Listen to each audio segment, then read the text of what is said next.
My name is Jacob Rich. I am an analyst at Reason Foundation, and I'm also a PhD student at the Cleveland Clinic in Case Western Reserve University.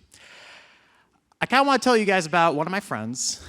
I was thinking about her the other day because we literally agree about everything, but she calls herself a conservative, and I call myself a libertarian. And I couldn't really put my finger on why we call ourselves different things. But I think I put my finger on it. You know, she wants to end Medicare. She wants to end Medicaid. We were discussing taxes and how taxes don't apply to healthcare goods. And as a libertarian, I kind of think, oh, that's a good thing. And she's like, well, I don't like that because I don't want the government to even determine what healthcare is. I'm like, okay. And she also wants to end the Fed. So what separates us? It's really the war on drugs. It's probably the only issue that is the red line for conservatives and libertarians. So I'm very honored to have three very special guests to discuss this topic, and I hope you guys like our conversation.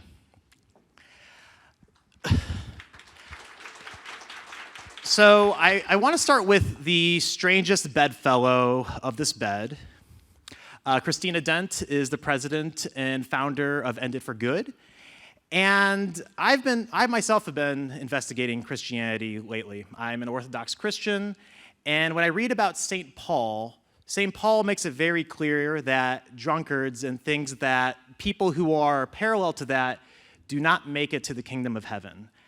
So Christina, with that type of advice from the Bible, how does one, as a conservative, come to the conclusion that we should be ending the war on drugs when drug use can be morally apprehensible, to many Christians?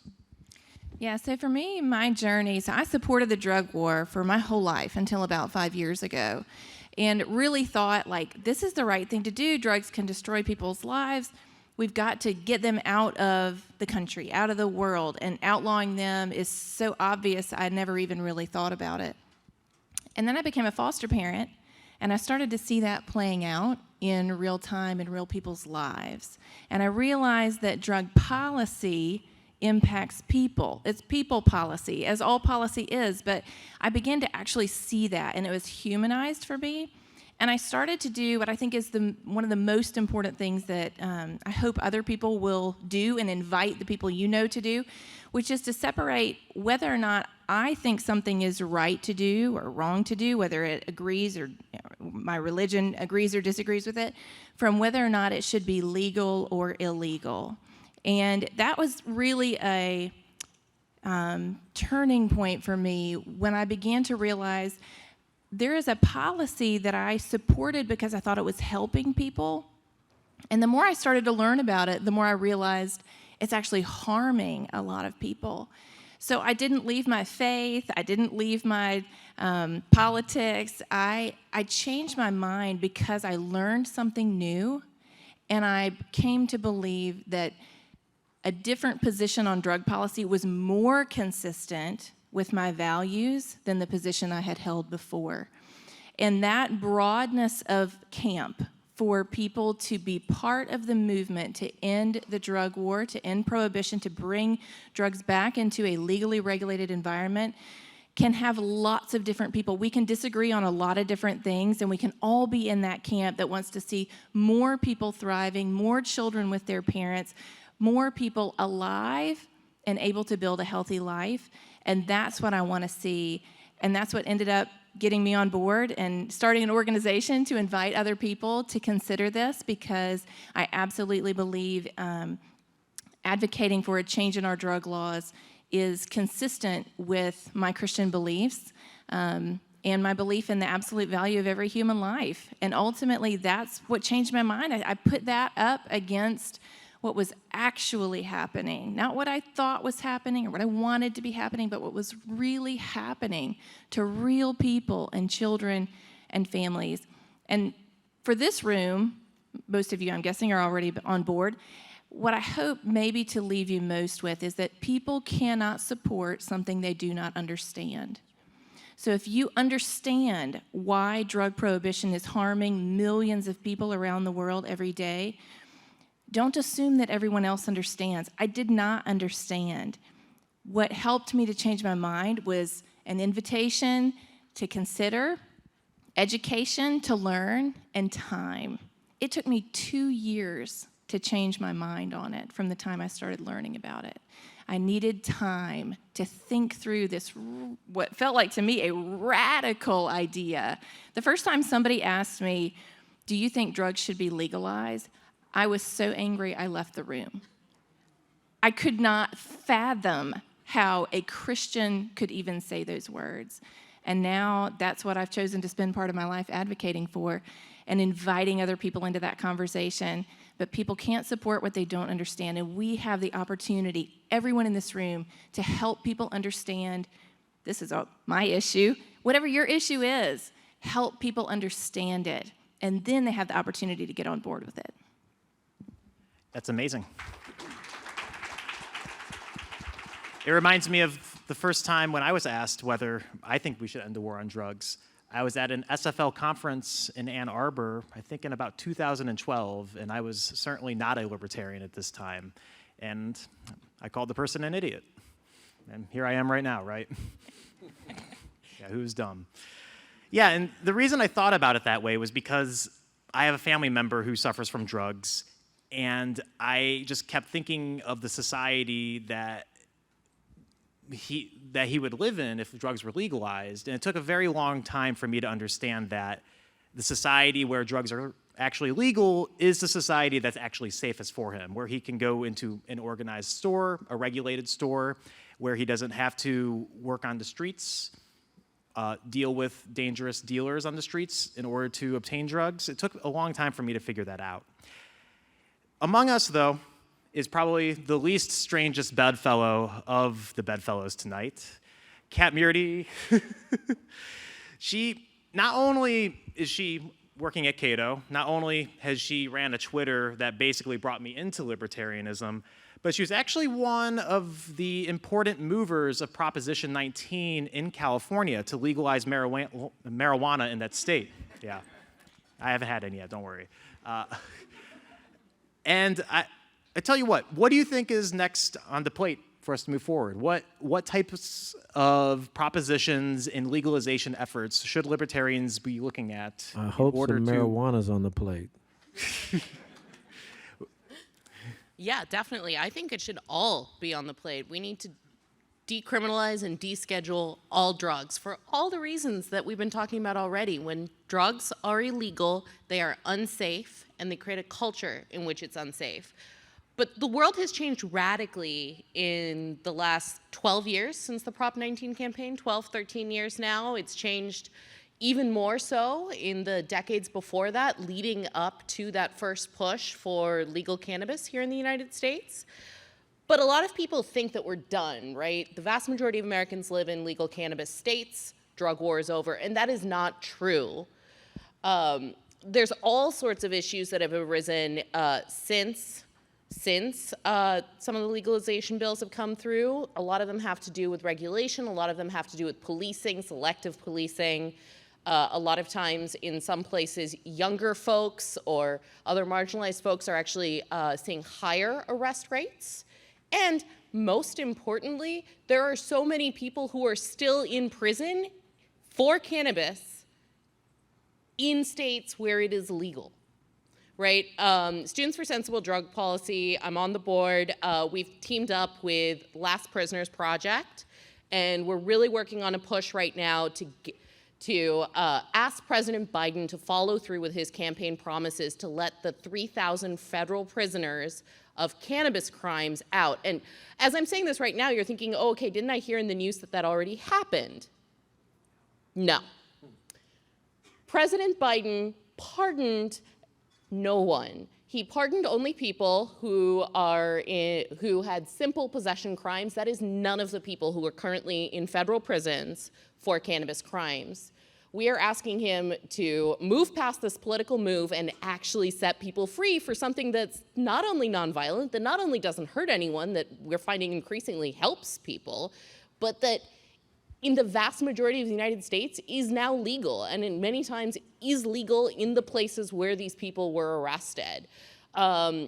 So we're pushing for this really hard. Those of you who are in Washington, D.C. or will be in Washington, D.C., October 24th, we're organizing a direct action rally right in front of the White House. We're asking President Biden to come and hold through in his promises. Let's set these people free.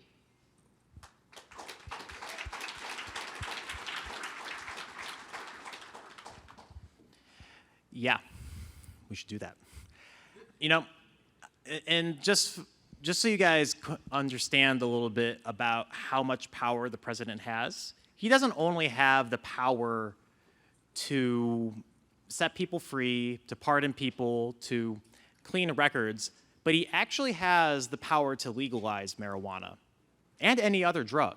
If you read the Controlled Substances Act, it actually says that the power to schedule a drug, which determines whether it's legal or not, is completely within the powers of the executive branch.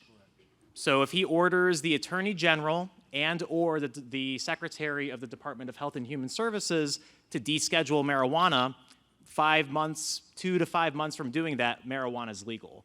So this isn't something that we actually have to wait on Congress for, and we should definitely put pressure on the executive to do this if they have that type of power. The last thing I want to kind of get into before we start a general discussion, I kind of want to tell a story about when I was at Brookings.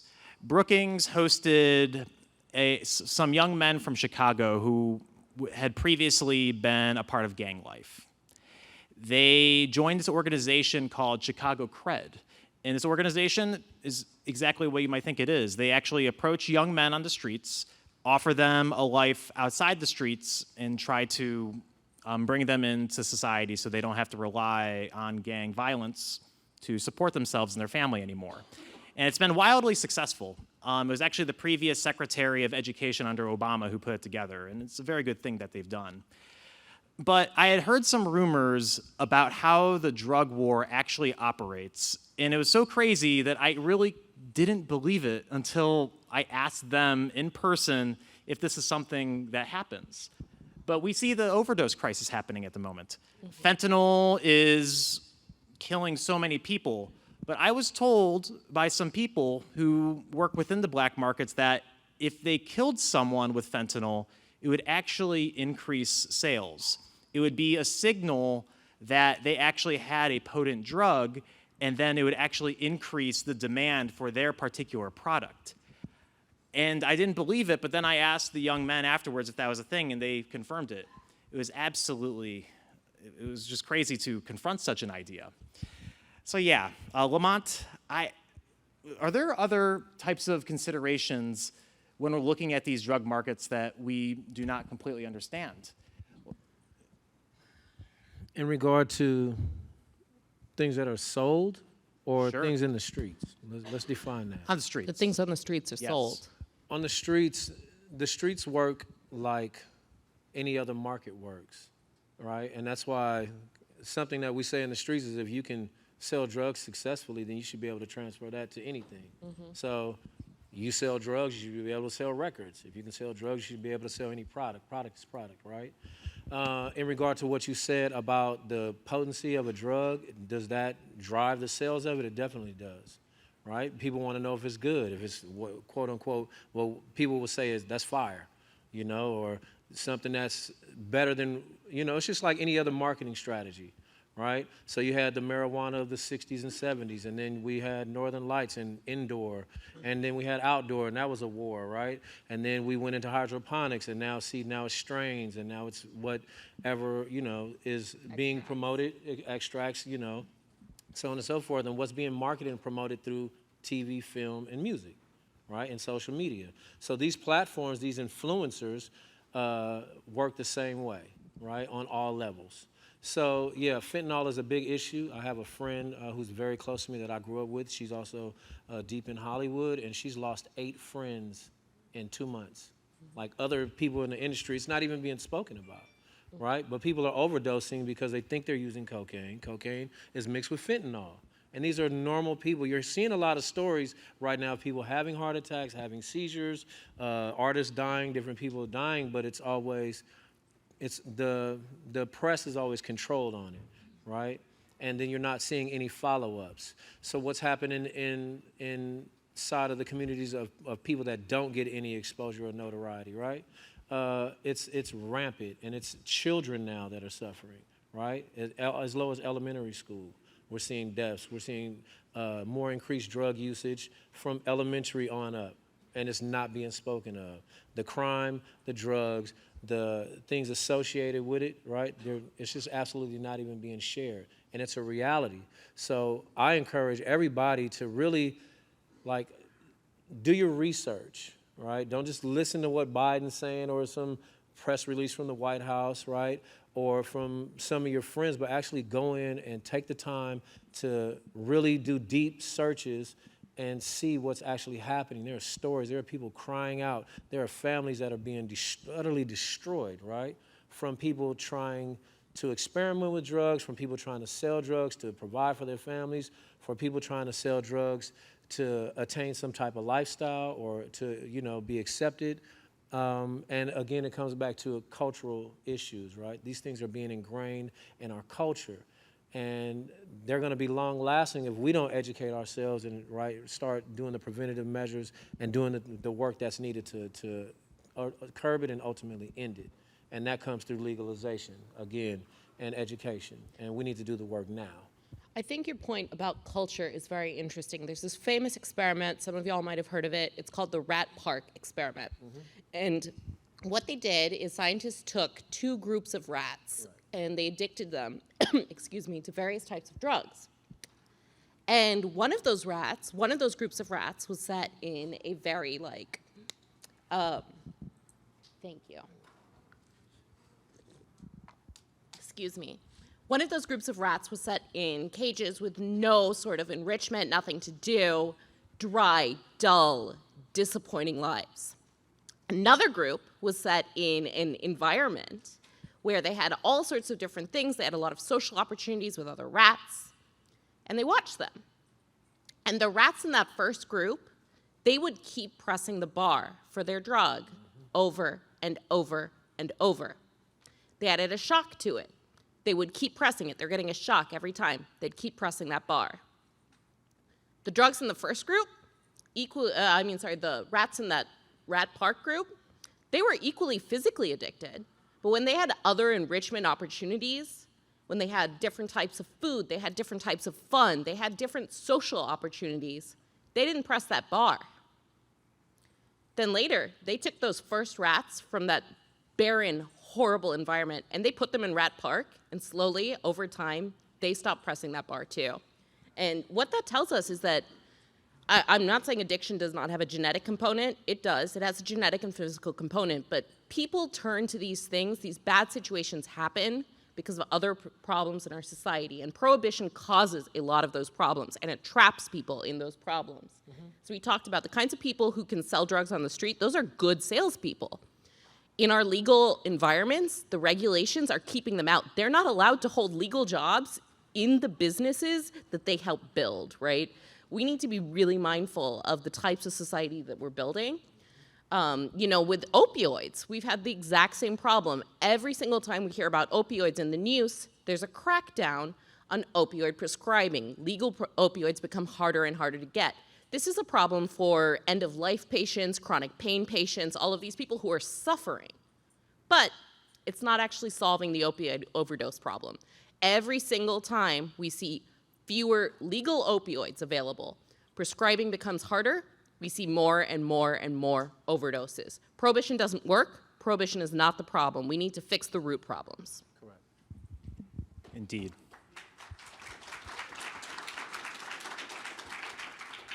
Christina, when you're discussing these ideas with people who are traditionally not as receptive to them, do you ever discuss it as a trade-off? What exactly is your approach when people who are about as hesitant as you first were when you heard the ideas, how do you approach them?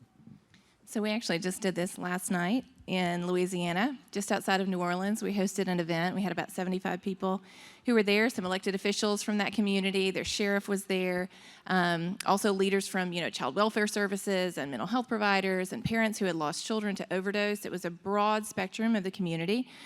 And the way that we do this is I give a 30-minute presentation. It's kind of my story mixed with what we call the 3 harms. So what ended up changing my mind is understanding that prohibition creates crime, it creates preventable death through more overdoses, and it creates destroyed lives through incarcerating consumers. So we have market harms, we have substance harms, we have consumer harms.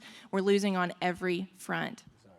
And so that's what we walk people through, just a basic introduction to those ideas, how that happens. We help them see the kind of reference points with alcohol prohibition. And what we found is that for most people, their response is, I have never heard this before. So there was a pastor there last night. He was probably about 50. And so I give the presentation, then we pass a microphone around the room, and every person gets 1 minute to share their thoughts. And some of them say, I completely disagree, I think you're nuts. And some of them say, I've never heard about this before, but it's really interesting. So this pastor, the microphone gets to him, and he says, I'm a pastor, and I have never heard this before, but I'm really interested. It's really gotten me thinking. Then the microphone moves on. A little bit later, there's a nurse. She said, I've never considered decriminalizing drugs before, but this has really changed my mind. Then it moves on to a woman who has lost a brother to an overdose, and she says, you have no idea how much hope this gives me, that people are talking about this and that we're kind of working on those root causes, like Kat said. What are the root causes of what's happening? We focused for so long on the drugs, and we haven't focused at all on why people are using them. That's what we have to address, is why people are using the drugs and end all of this harm that's coming from the drug policies that we have tried to use to get at the drugs, and instead we need to be focusing on the people who are using them. So you don't need sophisticated, complex explanations of what's happening with the drug war. Most people just don't understand it. The first time that somebody explained to me how an underground market works, I was in like my early 30s, and so my degree is in Bible. I didn't take any economics classes in college, so it was just not something I'd ever been exposed to. They explained it to me in about 5 minutes, and it made sense to me. I thought, I just never understood that. When I heard legalized drugs, what my mind went to is cartels take over the world? Because I associate drugs with cartels. So in my mind, I'm like, this is insane. Who wants to live in that world? So we think about it as people whatever they currently believe is maybe a little island where they are. And what you want them to believe is an island that may be close to their current island. It may be really far away from their current island. So how are you going to get them to come over to your island? Well, you can either just kind of lob things at them and blame them for not being on your island, or you can try to build some bridges and make it possible for them. Maybe they move first to an island that's not your island, but it's a little closer to where you are. Maybe it's another island moving a little closer.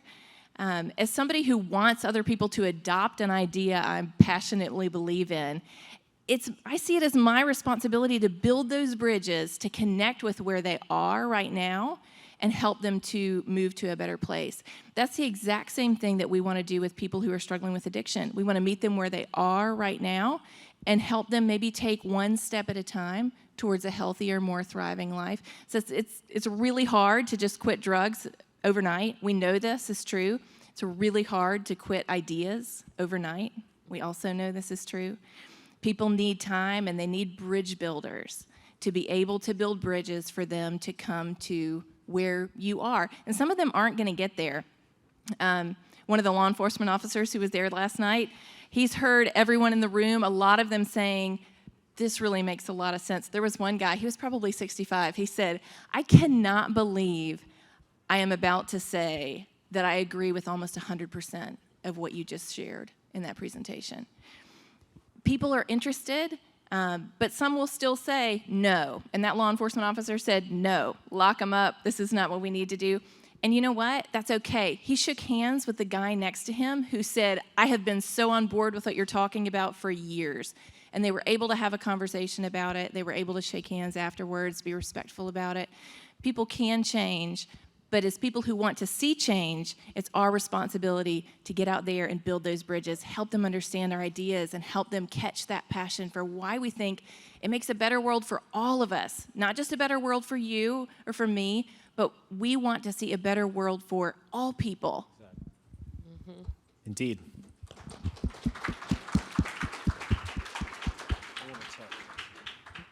I want to share something, and this is, everything's personal, right? We're here together, right? Okay. My father OD'd on drugs on my bedroom floor. My father was gone. Like, I woke up and helped my father, like, get resuscitated, and he's here now. I watched my father retire. I'll go visit him in his beautiful home. He's a multimillionaire. It's fine. So from that, I know that there's no excuse. How did he get there? Root issues.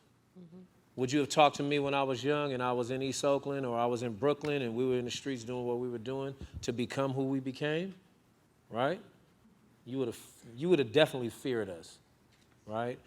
And to be here on this stage sharing this room with you, I had to go through that so I could grow through that to be here.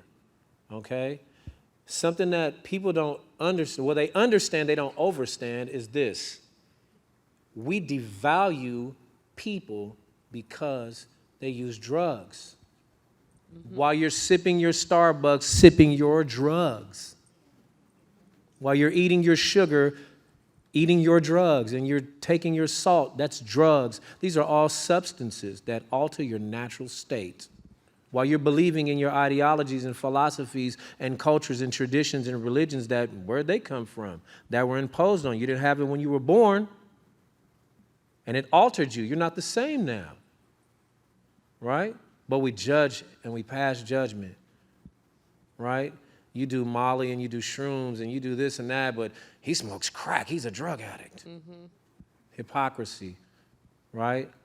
And it's just a skewed view. But ultimately what happens is we dehumanize and we devalue people that have the same soul, that have the same value, that have the same worth, that want the same things for themselves. I'm sick. I'm sick. Something happened to me. Maybe I got abused. Maybe I got molested. Right? Maybe I got abandoned. Right? Maybe I got tortured. Maybe I got mistreated. Oh, I did. I'm talking about myself right now. These things happened to me. Supreme, right? Wu-Tang, all of these great things you guys love about us. But nobody knows our story. You see, I've had to come from success. I slept in a car. I didn't even have a house. I heard a dude in Starbucks the other day, I know we're running out of time. I heard a guy in Starbucks the other day say, yeah, I grew up really poor. We were in a 3-bedroom house. And I was like, dude, I slept in a Mustang. You see? So all I'm sharing with you is don't look at people as they're anything other than yourself. To find fault in somebody else only it means it exists in yourself. You see? Look at each other with love. Look at each other with the same value and worth and know that these people just need help. These are conditions, and conditions change, just like the weather, right? So there's one mind, there's one heart, there's one soul, there's one God, there's one love, right? And freedom... Freedom means to free your dome. I keep seeing freedom, but the E is missing, and E is equality. You got to free your mind so you can free your body, right? And we have to be just and fair and equal to everyone, right? Because we're all here together, and the only way we're going to succeed is if we all succeed. If one is hungry, we're all hungry. One is homeless, you see, or houseless. You're never homeless, you're houseless. Then we all are. So let's look at each other again with love and appreciation and give that person that time, because that dignity is hope, and that hope is life. And on that note, thank you, everybody.